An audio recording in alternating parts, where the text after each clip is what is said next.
안녕하세요. 강남 허준 박용환 원장입니다. 오늘은 한일계에서 가장 많이 쓰이는 약재, 그러니까 너무너무 중요한 약재라는 거죠. 우리 몸의 혈액순환에도 도움이 되고요. 특히 여성분들에게는 성약이라고 불릴 정도로 아주 많이 쓰이는 당귀라는 약재에 대해서 알아보도록 하겠습니다. 보통 여러분들이 한의원에 들어섰을 때 나는 그 향, 치료를 위해서 혹은 보약을 복용하시기 위해서 마셨을 때 느끼는 그 가장 익숙한 냄새가 바로 이 당귀에 의한 향일 겁니다. 여러분들이 아마 한 번쯤은 들어보셨을 사물탕, 십전대보탕, 쌍화탕, 이렇게 아주 유명한 처방들 뿐만이 아니라 우리가 감초가 많이 쓰인다는 말씀은 들어보셨을 거고, 인삼이 우리나라의 대표적인 약재이기 때문에 한약에서 많이 쓰이겠지라고 생각을 하시겠지만, 사실 더 많이 쓰이는 약재가 바로 이 당귀라는 약재입니다. 당귀는 학명으로 안젤리카라는 학명을 쓰는데요. 안젤리카는 엔젤을 뜻하는 말이죠. 즉 천사라는 말이라서 우리 몸에 천사처럼 아주 좋은 작용을 한다, 이렇게 생각하시면 되겠습니다. 당귀를 좀 보여드리면요, 당귀는 역시 뿌리 부분을 약으로 쓰는데요. 우리가 당귀를 언제 익숙하게 아마 향을 맡아 보셨을 거냐면, 쌈채소를 하는 곳에 가시면 당귀 쌈이 굉장히 많이 나옵니다. 그래서 여러분들이 그 향은 아마 익숙해져 있을 향인데요, 당귀가 이렇게 몸통이 있을 때 당귀 신이라고 부르는 몸통을 쓰는 경우가 있고요, 그 주변에 있는 잔가지를 쓰는 경우가 있습니다.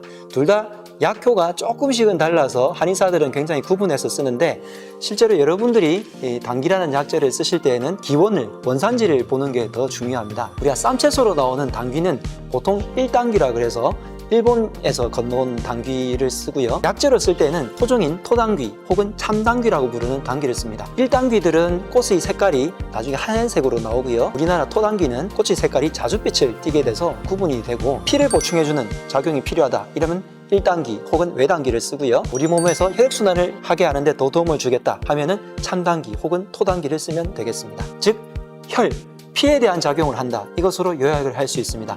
그런데 우리 온몸에서 어떤 병이 생기더라도 혈액이 많아지고요, 혈액 공급만 되게 되면 거의 모든 병이 낫게 되지 않습니까? 우리가 여기가 상처가 났다, 피가 가서 그 부분을 치료해 주고요, 염증이 생겼다, 피가 모자라니까 생긴 거라서 혈액순환만 그 부분에 공급이 충분히 되면 스스로 낫게 돼요. 치료를 할 수 있는 힘이 생기게 됩니다. 그래서 사실 혈이라는 단어 하나, 피라는 단어 하나만으로 여러분들께 요약을 해드리지만 사실은 우리 온몸에 작용을 하는 거죠. 그래서 어떻게 보면 만병통치처럼 쓰이는 약이기도 한데, 서두에 말씀드린 것처럼 그만큼 효능이 좋기 때문에 우리 몸에서 반드시 필요한 약재이기 때문에 온갖 처방에 당귀가 대부분 다 쓰이게 됩니다. 당귀의 효능을 학술적으로 말씀드리자면, 피의 작용을 하는 것이기 때문에 혈액순환을 공급하는 첫 번째 곳이 바로 심혈관계 계통이죠. 그래서 심혈관계 계통의 질환들을 치료할 수도 있고요, 그 다음에 한의학적으로 피가 저장되고 간직되는 곳이 바로 간입니다. 그래서 간세포들을 보호할 수 있고 해독을 할 수 있는 기능을 하고요, 그 다음에 중추신경계, 우리가 혈액에서 가장 많이 쓰이는 곳이 바로 뇌 쪽이죠. 뇌의 중추신경계를 좋아지게 하고, 그 다음으로 많이 쓰이는 곳이 바로 소화기관일 겁니다. 소화기관을 좋게 하고, 항암, 항염증, 항산화 작용들을 모두 하면서 조혈, 피를 만들어주고 면역을 좋아지게 하는 이런 작용들을 하니까 우리 온몸에서 안 쓰이는 곳이 없죠. 그래서 이 작용들을 각 부분별로 어떻게 구체적으로 좋아지게 할 수 있는지 하나하나 살펴보도록 하겠습니다. 자, 효능을 머리끝부터 한번 살펴보도록 할게요. 머리카락 같은 경우에는 한의학에서 혈지요, 다시 말해서 피의 남은 부분이 몸에서 터럭이 된다는 설명이 있습니다. 그만큼 혈액순환이 잘 되어야지 머리카락이 풍성하다는 뜻이기도 하고요, 머리카락이 윤택이 없어져서 푸석해지거나 갈라지거나 혹은 빠지거나 이럴 때는 그만큼 혈액순환이 머리 쪽으로 공급이 잘 안 된다는 거죠. 그래서 내가 탈모로 고민이 된다, 뭔가 머리숱이 적어진다, 푸석해진다, 그걸로 고민하는 분들이 의외로 많은 것 같습니다. 그럴 때는 무엇을 떠올린다?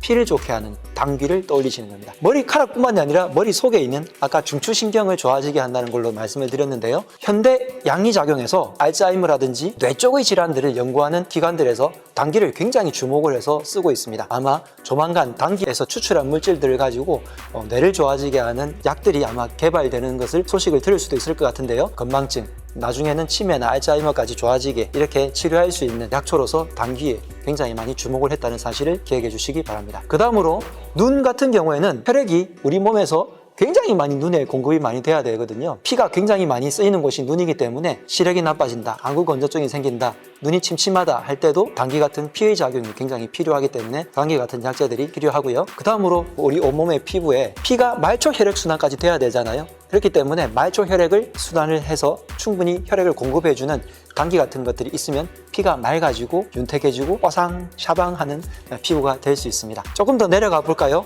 소화기관에도 굉장히 많이 작용을 하죠. 그래서 소화가 안 된다, 자꾸 위장질환이 생긴다. 그래서 소화기관도 역시 근육으로 이루어져 있기 때문에 이 소화기의 근육에 혈액 공급이 잘 되어야지 소화가 잘 되게 됩니다. 그래서 소화기관에 연동운동이 안 된다, 혹은 소화가 자꾸 안 돼가지고 염증이 생긴다, 이런 분들도 당귀가 필요하고요.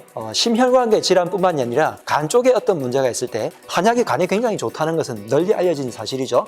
혹은 일부 어떤 한의학을 이상하게 폄훼하시는 분들이 한약이 간에 안 좋다는 헛소문을 퍼뜨리시는데 이것들은 다 잘못된 사실들입니다. 한약을 몇 년씩 드신 분들도 간이 좋아진 사례들은 논문으로도 엄청나게 많거든요. 어쨌든 간세포를 보호하는 작용 중에 넘버1이 바로 이 당귀입니다. 그 다음으로 조금 더 내려가서 우리 온몸의 장기나 소화기뿐만이 아니라 여성분들의 자궁, 남성분들의 전립선, 이런 생식기에 바로 혈액이 공급돼야지. 특히 여성분들은 생리통이 있거나 자궁 질환이 있거나, 자궁 질환들도 여러 가지가 있죠. 자궁 성근증, 내막증, 비대증, 이런 식으로 자궁에 이상이 있거나 할 때 다 그 부분에 혈액이 공급이 안 돼서 그렇고요.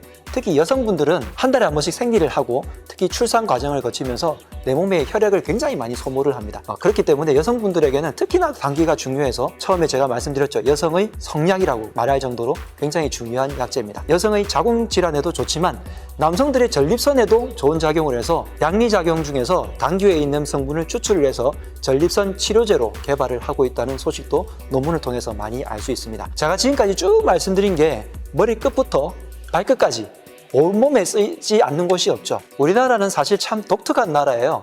뿌리를 이렇게 약으로 쓰는 나라는 전 세계에서 몇 나라 안 됩니다. 한약이 발달한 나라들은 이렇게 뿌리를 가지고 약으로 쓰면서 심지어 얘네들을 반찬으로도 많이 먹잖아요. 반찬으로 먹기에 당귀 뿌리는 조금 힘들지만 잎채소로 아까 말씀드린 1단기의 잎은 땀으로 사 먹기에 향기도 굉장히 좋고요. 소화기도 편안하게 만들기 때문에 굉장히 좋고, 참당귀의 잎도 연할 때는 물론 쌈으로 드셔도 됩니다. 그렇지만 당귀 뿌리를 약효를 얻기 위해서 여러분들이 드실 때는 아마 차로 드시는 것이 가장 좋을 거예요. 그래서 이 정도, 한 줌 정도가 되면 대략 4g 정도가 되는데 4g에서 8g 정도를 하루에 드시게 되면 적당한 양이 되고요. 당귀를 많이 먹게 되면 설사하는 경향이 조금 있으니까 20g 이상 이렇게 많이 드시지 않기를 바라겠습니다. 저는 한의사라서 필요한 분들께는 하루에 20g 이상을 처방할 때도 있는데 그런 분들은 꼭 필요한 분들이고요. 많은 분들이 보편적으로 드실 때는 4g에서 8g 정도를 하루에 500에서 많으면 1리터 되는 정도의 물에다가 넣어서 팔팔 끓인 다음에 한번 한 소끔 줄여서 한 30분 정도 중불에서 물을 약간 졸이는 방식으로 해서 차로 마시게 되면 좋고요. 이렇게 따뜻하게 김이 모락모락 올라오죠. 차로 이렇게 해서 보온병에 넣어놨다가 자주 드시면 좋겠고, 또 하나의 방법은 당귀나 여러 가지 다른 약재들을 넣을 수도 있는데요. 많은 양을 삶아서 육수를 해서 여러 가지 밥에 넣거나 아니면 탕이나 국을 끓이실 때 활용하는 방법도 있겠습니다.